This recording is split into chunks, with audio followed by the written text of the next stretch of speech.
Okay guys, this is how you make a pet cube. First, get a pen. First, get one of these pens. A hair pen. Now, get another pen. And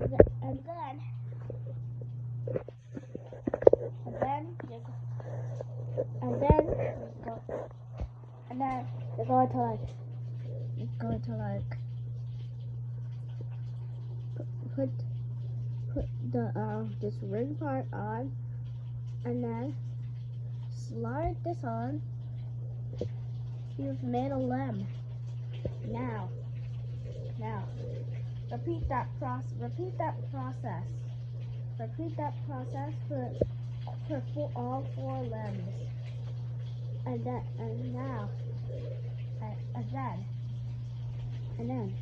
if you're going to do that, then I'm going to show you the process.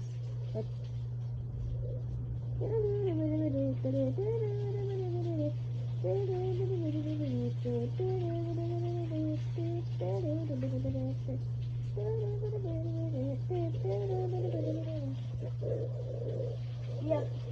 Okay. So we have made all the limbs. Now, finally, get.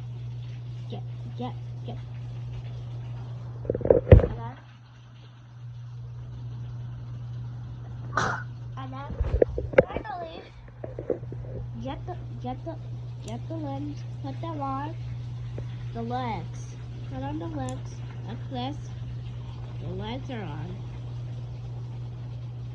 And now get the arms. Get the arm, yeah. And then finally put this on. Now you have made a pet cube. Signing off. Bye bye.